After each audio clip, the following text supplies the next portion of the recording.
అందరూ ఎలా ఉన్నారు? బాగున్నారా? ఈరోజు మీకు బియ్యం పాయసం కొబ్బరి పాలతో పాయసం చూపించబోతున్నాను. కావాల్సిన పదార్థాలు నానబెట్టుకున్న సగ్గుబియ్యం, నైట్ అంతా నానబెట్టుకున్న బియ్యం. ఇప్పుడు ఈ రెండు కుక్కర్లో వేసుకుంటున్నానండి. మళ్ళీ కొబ్బరి పాలు.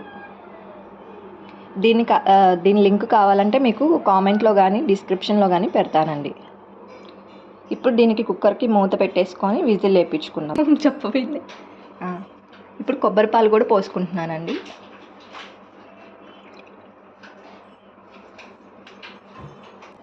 కొబ్బరి పాలు పోసుకొని కలుపుకుంటున్నాను. కొంచెం గీ వేసుకుంటున్నానండి పొంగకుండా.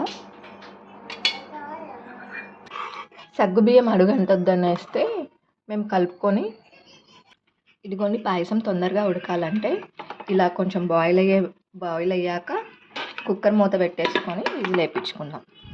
అడుగంటకుండా ఉండడానికి ఈ టిప్. ఇదిగోండి కుక్కర్కి విజిల్ పెట్టుకున్నాను.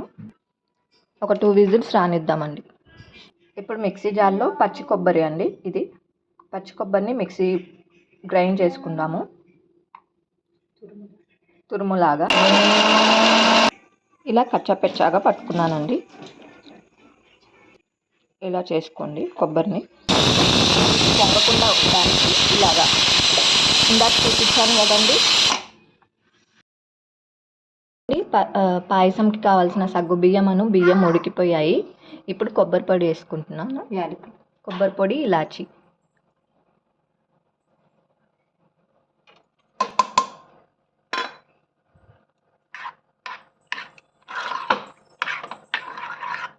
కొబ్బరి పాలు, మళ్ళీ నార్మల్ పాలు కూడా పోసుకుంటున్నామండి. మీకు కావాలంటే ఓన్లీ కొబ్బరి పాలతో కూడా చేసుకోవచ్చు.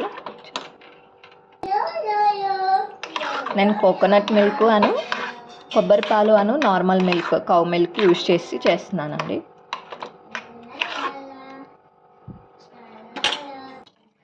ఇది బెల్లం పాకం అండి. దీన్ని బెల్లం కట్టుకొని పాకంలాగా చేసుకొని స్టోర్ చేసుకోవచ్చు అండి. ఇది నిలువ ఉంటుంది. ఇది తీగ పాకం అండి. ఇది కాచుకొని వడగట్టుకున్న బెల్లం పాకం అండి. ఇది ఇప్పుడు పాయసంలో వేసుకున్నాం.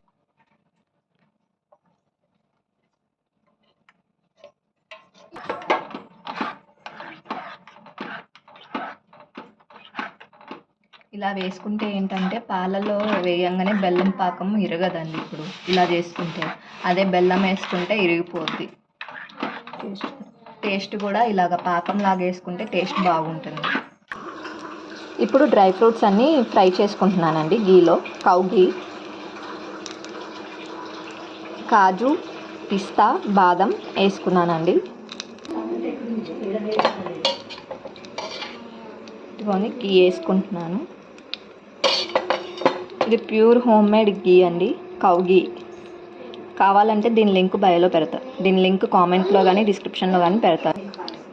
ఇది వాటర్ మిలన్ సీడ్స్ అండి. ఇవి కూడా మీ దగ్గర డ్రై ఫ్రూట్స్ ఏముంటే అవి వేసుకోండి. అన్నీ ఇలాగా చిన్నగా ముక్కలు చేసుకొని వేసుకోండి. ఇలా ముక్కలు వేసుకుంటేనే మంచి టేస్ట్ ఉంటాయండి. ఇలా డ్రై ఫ్రూట్స్ అన్నీ వేసుకున్నానండి. ఇది కిస్మిస్ కూడా కొంచెం ఫ్రై అయ్యాక ఇంకా పాయసంలో వేసేసుకుందాం. కొబ్బరి పాయసంలో ఇంకా మనకి ఎమ్మి పాయసం రెడీ అయిపోతుంది. ఇదిగోండి డ్రై ఫ్రూట్స్ అన్నీ వేసేసుకున్నాను. గీతో పాటు వేసుకోవాలండి డ్రై ఫ్రూట్స్ అన్నీ. అప్పుడే కొబ్బరి పాయసం చాలా ఇంకా టేస్టీగా ఉంటుంది. అంతే అండి, అయిపోయింది. కొబ్బరి పాయసం రెడీ అయిపోయింది. ఇంకా నా ఛానల్ని ఎవరైనా సబ్స్క్రైబ్ చేసుకోకపోతే ప్లీజ్ సబ్స్క్రైబ్ చేసుకోండి. లైక్ చేయండి, షేర్ చేయండి. Thanks for watching. బాయ్ అండి. మీరు కూడా ట్రై చేయండి. ఎంతో రుచికరమైన కొబ్బరి పాయసం.